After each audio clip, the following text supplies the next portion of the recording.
स्वामी जी, मुझे तो लगता है कि दुनिया के जो बड़े बड़े शेफ हैं को थोड़ा इनहेंस करना पड़ेगा, क्योंकि उनके पास तो कुछ बचा नहीं है अब खिलाने के लिए, क्योंकि वो इतना ज़्यादा कोशिश कर चुके हैं। तो आजकल एआई का भी सहारा लेते हैं ना कि हम कुछ अच्छा नया डिश बनाएं, लेकिन मुझे लगता है कि ये शो देखने के बाद वो सारे जो शेफ हैं दुनिया भर के आपके पास आएंगे क्योंकि आपके पास रोज़ाना कुछ ना कुछ बेहतर होता ही है बताने के लिए, खाने के बारे में, पाक शास्त्र के बारे में भी।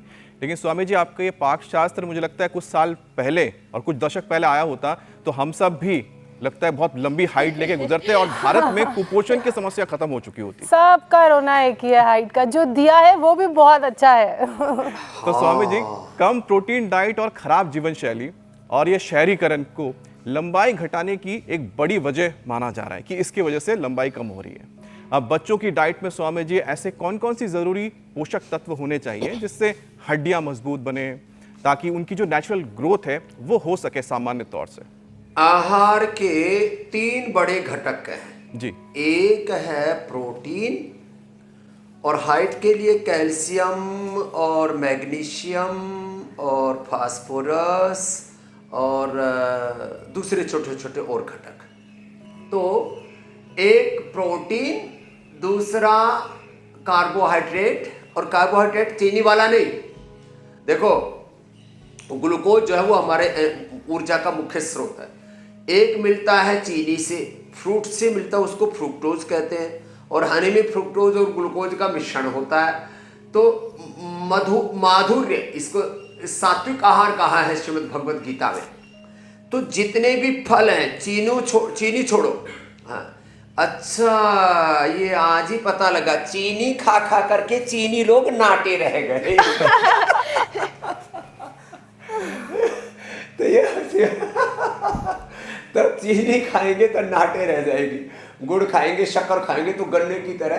अब गन्ना लंबा तो होता है, लेकिन वो गुड़ शक्कर खाते तो हाइट बढ़ाता है। हाँ, जो मोलाइसिस होता है ना, उसके अंदर उसमें सारे पोषक तत्व होते हैं, वो सब निकाल देते हैं, उसको वॉश आउट कर देते हैं चीनी बनाते समय। गन्ना तो लंबाई बढ़ाता है, लेकिन कब? जब गन्ना खाया जाए या गुड़ शक्कर खाया जाए। तो इन चीज़ों पर ध्यान देना पड़ेगा।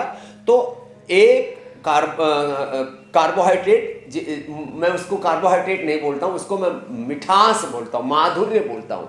वो कैसा होना चाहिए? नैसर्गिक होना चाहिए, चीनी वाला नहीं होना चाहिए। दूसरा प्रोटीन, जो दूध में है, दही में है, और पनीर में है, छाछ में है, दालों में है, और सबसे अच्छा सोयाबीन में, और उसका भी बाप है सत्तू, चना। अच्छा, सर्दियों के अंदर जो है उसको गर्म दूध में और गर्म पानी में, और गर्मियों में ठंडे दूध में ठंडे पानी में पी लो। प्रोटीन का सबसे अच्छा रिच सोर्स सत्तू। अब उसको और ज़्यादा स्वादिष्ट बनाना है, उसमें थोड़ा ओमेगा आदि डाल करके, क्योंकि ब्रेन का भी, पिट्यूटरी, पिनियल ग्लैंड, थायराइड आदि का भी बड़ा रोल है हाइट बढ़ाने में।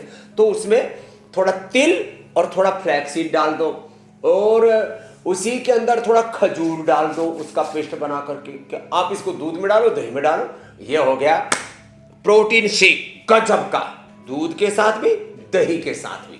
और 3 मूल तत्व हो गए।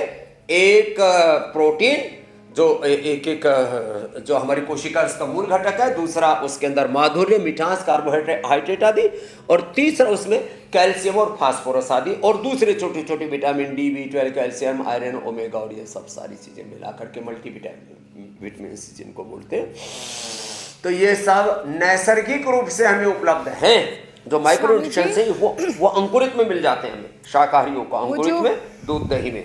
मोटी डायरी लेके हमारे दर्शक बैठते हैं, मुझे लगता है कि उसमें कौन कौन सी ऐसे डाइटरी प्लान्स हैं जो हाइट को बढ़ाते हैं, उस सब आपने बताए और दर्शकों ने लिख लिए होंगे, और बच्चों की मम्मियों ने तो बिल्कुल नोट डाउन कर लिए होंगे। आज से सबको वही मिलने वाला है।